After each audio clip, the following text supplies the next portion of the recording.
Hello, my dear friends.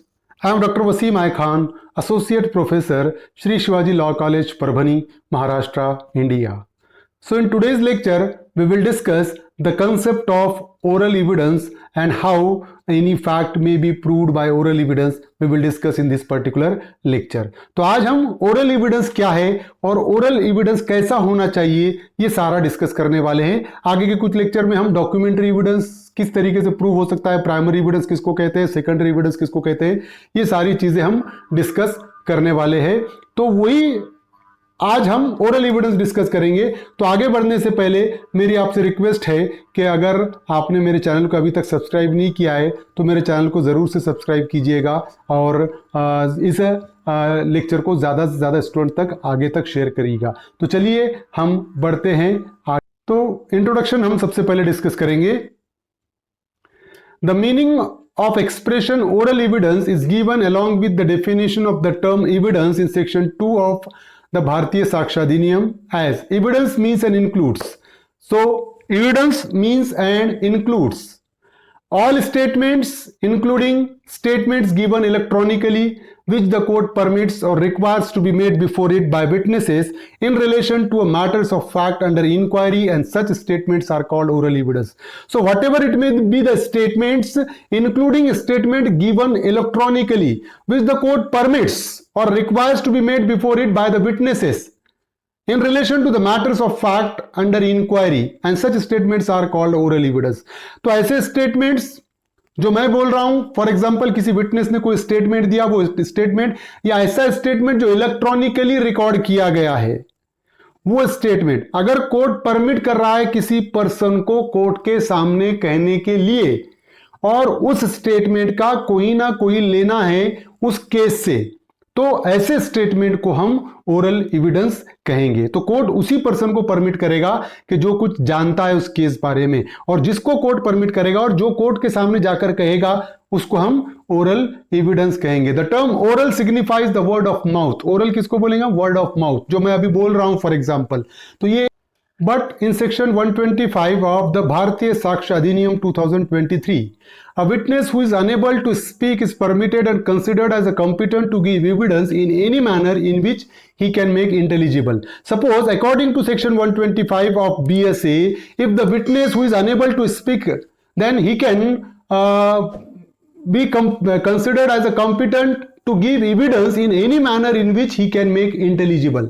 तो अगर कोई पर्सन ऐसा है कि जो बोल नहीं सकता, फॉर एग्जाम्पल किसी कारण, फॉर एग्जाम्पल वो गूंगा है या फॉर एग्जाम्पल उसका वोकल कॉर्ड कट चुका है, वो बोल नहीं सकता, उस सिचुएशन में उसका जो भी वो कॉम्पिटेंट है अपना स्टेटमेंट देने के लिए किसी और मोड में जिससे वो अपना मैसेज कन्वे कर सकता है, फॉर एग्जाम्पल फिंगर लैंग्वेज है या गेस्चर से वो अगर कन्वे कर सकता है, तो दैट इज इंटेलिजिबल. तो वो एलिजिबल एविडेंस है.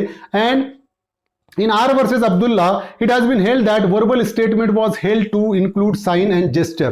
तो verbal statement में sign और gesture भी आते हैं. ये R versus Abdullah इस केस में स्पेसिफाई किया हुआ था. तो बात ध्यान में रखिए कि जो बोल रहा है किसी पर्सन को स्टेटमेंट दे रहा है वो ओरल एविडेंस में आएगा. अगर पर्सन बोल नहीं सकता तो जिस भी मैनर में अपना वो स्टेटमेंट रिकॉर्ड करा सकता है तो वो करा सकता है और वो भी ओरल एविडेंस में ही आएगा. अगर पर्सन बोल नहीं सकता तो इशारों में अगर उसने स्टेटमेंट रिकॉर्ड किया या साइन लैंग्वेज में रिकॉर्ड किया तो वो साइन लैंग्वेज और इशारों में रिकॉर्ड किया हुआ स्टेटमेंट भी ओरल एविडेंस में ही आएगा. तो ये ओरल एविडेंस था. अब सेक्शन 54 क्या कहता है देखिए, बीएसए का, भारतीय साक्ष्य अधिनियम का. Proof of facts bye oral evidence. Facts को हम ओरल एविडेंस के जरिए प्रूव कर सकते हैं. All facts except the contents of document may be proved by oral evidence. So the wording of section 54 is all facts except the contents of document may be proved by oral evidence.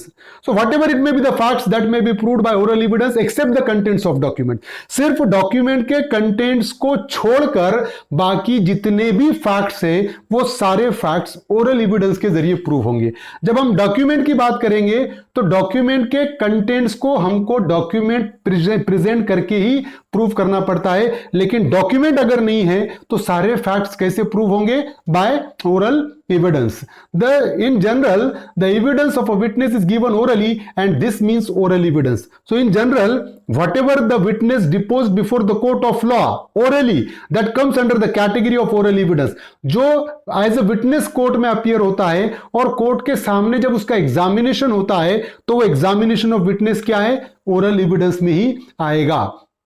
देखिए, the expression oral evidence therefore includes the statement of witness before the court which the court either permits or require them to make. तो oral evidence क्या है, ऐसा statement जो court के सामने दिया गया है या कोर्ट ने परमिट किया है उसके सामने देने के लिए, तो वो ओरल एविडेंस में आएगा.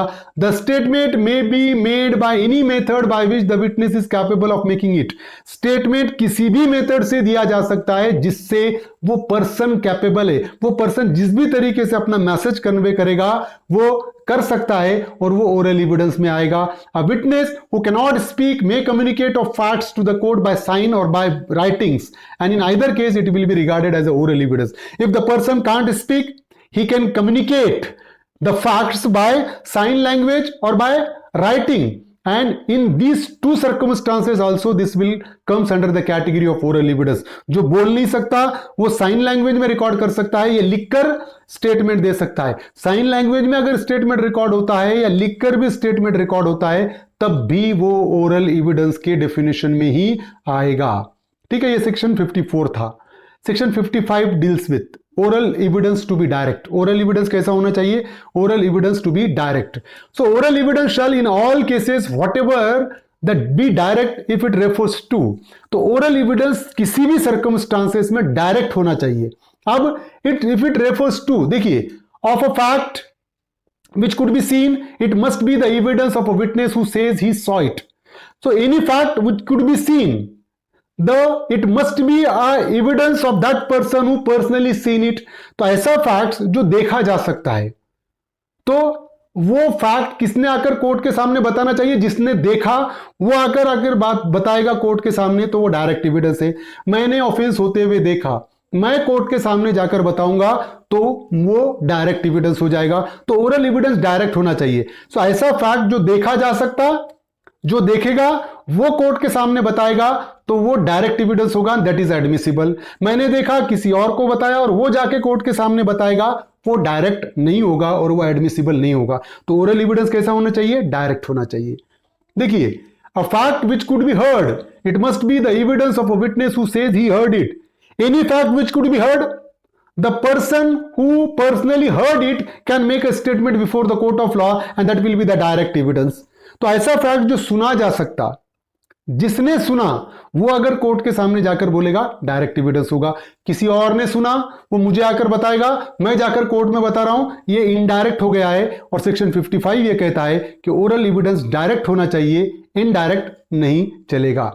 Third one is the fact which could be pursued by any other senses or in any other manner, it must be the evidence of a witness who says he perceived it by the sense or in that manner.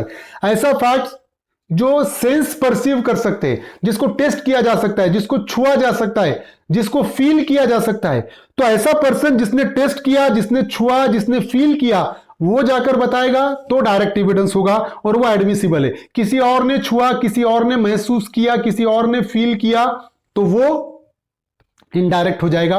तो oral evidence कैसा होना चाहिए, direct होना चाहिए. Fourth one is an opinion or the grounds on which that opinion is held, it must be the evidence of the person who hold that opinion on those grounds. तो अगर जब court किसी का opinion लेता है, जैसा कि expert opinion है, तो जो पर्सन ने वो जो ओपिनियन फॉर्म किया है किसके बेस पे, कुछ ग्राउंड्स के बेस पे, तो उस सिचुएशन में जो पर्सन ने एक्सपेरिमेंट किया है, जो पर्सन ने ओपिनियन दिया है, वो पर्सन अगर कोर्ट में आकर बोलेगा तो डायरेक्ट होगा. उसने अगर किसी और के जरिए भेजा है तो वो इनडायरेक्ट माना जाएगा. देखिए, then this section enacts the general English rule that hearsay is no evidence. Section 55 ये कहता है कि ओरल एविडेंस डायरेक्ट होना चाहिए और हियर से एविडेंस नहीं चलता है. हियर से एविडेंस मतलब कहा सुने वाला, किसी से सुना हुआ, सेकेंडरी एविडेंस जिसको बोलेंगे, that is not the evidence at all, that it must in all cases be direct and not hearsay. Oral evidence direct होना चाहिए, हियर से होना नहीं चाहिए। मतलब किसी और ने देखा और वो मुझे आकर बोल रहा है, मैं जाकर बोलूंगा तो मैंने तो नहीं देखा पर्सनली, मैंने सुना है किसी और से, तो ये हियर से एविडेंस हो गया है, और हियर से एविडेंस एडमिसिबल नहीं होता है। हियर से evidence is the statement of a witness not based on his personal knowledge but on what he heard from others. Hearsay evidence is not based on his personal knowledge but it is based on the knowledge of some other person. He heard through some person. कि अगर मैंने personal knowledge अगर मेरा है तो वो direct होगा, किसी और का पर्सनल नॉलेज है उसने मुझसे शेयर किया है और मैं जाकर कोर्ट में बता रहा हूं, ये हियर से एविडेंस है, मेरा पर्सनल नॉलेज पे बेस्ड नहीं है और इसीलिए वो एडमिसिबल नहीं होगा।